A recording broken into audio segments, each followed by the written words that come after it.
ಜಮೀನು 2 ಎಕರೆ ಜಮೀನಿದ್ದು ಈ ಜಮೀನು ನಮ್ದೇ ಅಂತ ಗಲಾಟೆ ಮಾಡ್ತಿದ್ದಾರೆ. ಇವ್ರದ್ದು ಸರ್ವೆ ನಂಬರ್ 13 ಅವ್ರದ್ದು 20 ಎಕರೆ ಇದೆ. 20 ಎಕರೆ ಇದ್ಕೊಂಡು ಇದೇ ಸರ್ವೆ ನಂಬರ್ ಅಲ್ಲಿ 50 ಎಕರೆ ಸ್ವಾಧೀನದಲ್ಲಿದ್ದಾರೆ. ಆ ಸ್ವಾಧೀನ ಇದು ನಮ್ದೇ ಅಂತ ಗಲಾಟೆಗೆ ಬರ್ತಾ ಇದ್ದಾರೆ ಸರ್. ನಮ್ಮ ಮೇಲೆ ಇವಾಗ ದೌರ್ಜನ್ಯ ಮಾಡಿ ಇದ್ ಮಾಡ್ತಿದ್ದಾರೆ. ಯಾರು? ಕೃಷ್ಣಪ್ಪ ನಾಯ್ಡು ಮಕ್ಕಳು ಸುಕುಮಾರ್ ಅವ್ರ ಬೆಂಬಲಿಗರು. ಅವ್ರದ್ದು ಇರೋದು 20 ಎಕರೆನೇ ಇದ್ರಲ್ಲಿ ಸರ್ವೆ ನಂಬರ್ 13 20 ಎಕರೆ ಇರೋದು. 50 ಎಕರೆ ಸ್ವಾಧೀನದಲ್ಲಿದ್ದಾರೆ. ಇಲ್ಲಿ ಸೇರಿರ್ತಕ್ಕಂಥ ವಿಚಾರ ಏನಂದ್ರೆ, ನಮ್ಮ ದಲಿತರ ಜಮೀನು ಸರ್ವೆ ನಂಬರ್ 13 ಅಂತ 2 ಎಕರೆ ಜಮೀನು ಇರುತ್ತೆ. ಆ ವಿಚಾರವಾಗಿ ಇಲ್ಲಿ 13 ಸರ್ವೆ ನಂಬರ್ ಅಲ್ಲಿ 500 ಚಿಲ್ಲರೆ ಎಕರೆ ಇದೆ. ಒಟ್ಟು ಇರ್ತಕ್ಕಂಥ ಜಮೀನು 500 ಚಿಲ್ಲರೆ ಎಕರೆಯಲ್ಲಿ ಇವ್ರದ್ದು 2 ಎಕರೆ ಇರುತ್ತೆ. ಏಕೆ ಮುನಿಯಪ್ಪನವ್ರದ್ದು. ಅವ್ರ ಕುಟುಂಬಸ್ಥರು 3 ಜನ ಅಂತಮ್ಮಂದ್ರು. ಒಬ್ರು ಮುನ್ಶ್ಯಾಮಪ್ಪ ಅಂತ, 2ನೇವ್ರು ಬಂದು ಏಕೆ ಮುನಿಯಪ್ಪ, 3ನೇವ್ರು ಶ್ರೀರಾಮಪ್ಪ ಅಂತ. ಅವ್ರ ಕುಟುಂಬಸ್ಥರಲ್ಲಿ ಏಕೆ ಮುನಿಯಪ್ಪ ಮಕ್ಕಳು 3 ಜನ ಹೆಣ್ಮಕ್ಳು. ಮುನ್ಸಾಮಪ್ಪಗೆ ಬಂದು ದೊಡ್ಡಯ್ಯಪ್ಪಗೆ ಬಂದು 6 ಜನ, 3ನೇ ಅಪ್ಪನಿಗೆ ಬಂದು 4 ಜನ, 3 ಜನ ಹೆಣ್ಮಕ್ಳು. ಅವರು ಇದು 2 ಎಕರೆಯಲ್ಲೇ ಇರ್ತಕ್ಕಂಥವ್ರು. ಅವರೇ ಸ್ವಾಧೀನ ಅನುಭವದಲ್ಲಿ ಇರ್ತಾರೆ ಮತ್ತು ಅವರು ಉಳುಮೆನೂ ಅವರೇ ಮಾಡ್ತಾ ಇದ್ದಾರೆ. ಆ ಹೆಣ್ಮಕ್ಳ ಕೈಯಲ್ಲಿ ಆಗ್ತಾ ಇಲ್ಲ ಇವಾಗ ಅಂತ ಹೇಳ್ಬಿಟ್ಟು ಅವ್ರ ಅಣ್ಣ ಅಂದ್ರನ್ನೆಲ್ಲ ಕರ್ಸಿದ್ದಾರೆ. ಅವ್ರಿಗೆ ಮನೆಯಲ್ಲಿ ಮನೆ ಇಲ್ಲ, ಮಠ ಇಲ್ಲ. ಊರಲ್ಲಿ ಕೂಡ ಒಂದು ಮನೆ ಇದೆ. ಒಂದೇ ಮನೆಯಲ್ಲಿ 50 ಜನ ಕುಟುಂಬ ಇದ್ದಾರೆ. 40 ವರ್ಷದಿಂದ ನಾವು ಸ್ವಾಧೀನದಲ್ಲೂ ಅವರೇ ಇದ್ದಾರೆ.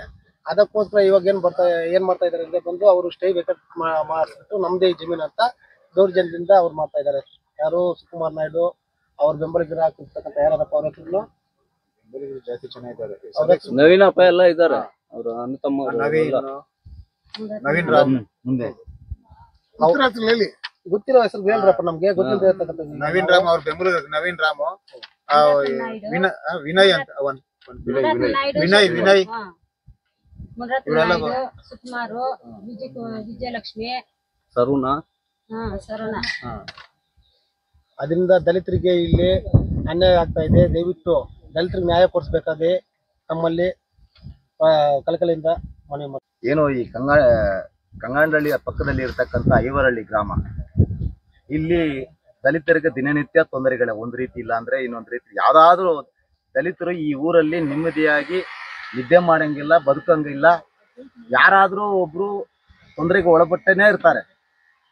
ಸೊ ಹಂಗಾಗಿ ಯಾಕೆ ಅವ್ರಿಗೆ ಈ ತರ ಎಲ್ಲ ತೊಂದರೆಗಳು ಬರ್ತಾ ಇದೆ ಅಂತ ಹೇಳಿದ್ರೆ, ಯಾರೋ ಕೆಲವು ಕಿಡಿಗೇಡಿಗಳು ಒಬ್ರು ಇಬ್ರು ತನ್ನ ಸ್ವಾರ್ಥಕ್ಕಾಗಿ ದಲಿತರು ಏನೋ ಒಂದು ಅರ್ಧ ಗುಂಟೆ, 1 ಗುಂಟೆ, 1 ಎಕರೆ 2 ಎಕರೆ ಜಮೀನ್ ಇಟ್ಕೊಂಡ್ರೆ ಅವ್ರ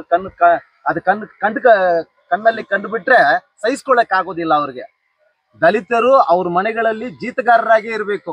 ಅವ್ರ ಮನೆಯಲ್ಲಿ ಇರ್ತಕ್ಕಂಥ ಹಸುಗಳ ಸಗಣಿಯನ್ನ ಎತ್ತುವುದು, ಕಸ ಕೂರಿಸೋದು, ಹೀನವಾದ ಕೆಲಸಗಳನ್ನೇ ಮಾಡ್ಕೊಂಡಿರ್ಬೇಕು ಈ ದಲಿತರು.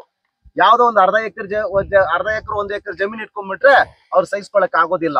ಹಂಗಾಗಿ ಈ 13ನೇ ಸರ್ವೆ ನಂಬರ್ ನಲ್ಲಿ ಸುಮಾರು 106 ಎಕರೆ ಜಮೀನ್ ಇದೆ. ಇದರಲ್ಲಿ 3/4 ಭಾಗ ಸವರ್ಣಿಯರೇ ಹಿಡ್ಕೊಂಡಿದ್ದಾರೆ. ಅವ್ರು ಯಾರು ಏನಂತಕ್ಕಂಥದನ್ನ ನಾವು ಇನ್ನು ಮುಂದೆ ಇದನ್ನ ಕೈ ತಗೊಂಡು ಎಲ್ಲಾ ದಲಿತ ಸಂಘಟನೆಗಳು ಸೇರ್ಕೊಂಡು ಈ ವಿಚಾರವನ್ನ ಇಲ್ಲಿಗೆ ಬಿಡೋಂಗಿಲ್ಲ ನಾವು.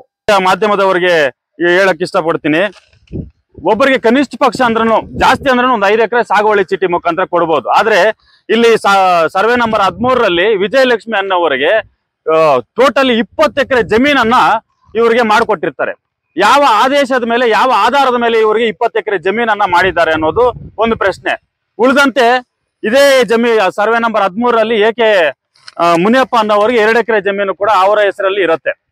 ಈಗ ಬಂದ್ಬಿಟ್ಟು ಇವರು ವಿಜಯಲಕ್ಷ್ಮಿ ಅನ್ನೋರು ಏನ್ ಮಾಡ್ತಾರಂದ್ರೆ, ಏಕೆ ಕೃಷ್ಣಪ್ಪ ನಾಯ್ಡು ಅವರ ಸಂಬಂಧಿಕರು ಆದಂತ ವಿಜಯಲಕ್ಷ್ಮಿ ಅವರು ಮತ್ತೆ ಅವ್ರ ಕುಟುಂಬ ಸದಸ್ಯರು, ಅವ್ರ ಬೆಂಬಲಿಗರೆಲ್ಲ ಬಂದ್ಬಿಟ್ಟು ಏಕೆ ಮುನಿಯಪ್ಪ ಅವರ 2 ಎಕರೆ ಜಮೀನು ಕೂಡ ನಮ್ಮದೇ ಅಂತ ಅವರು ಈಗ ವಾದ ಮಾಡ್ತಾ ಇದ್ದಂಥದ್ದು, ಖಾಲಿ ಮಾಡಿ ಇದು ನಮ್ ಜಮೀನು ಅಂತ. ಹಂಗಾದ್ರೆ ಏಕೆ ಮುನಿಯಪ್ಪ ಅವರ 2 ಎಕರೆ ಜಮೀನು ಎಲ್ಲೋಯ್ತು?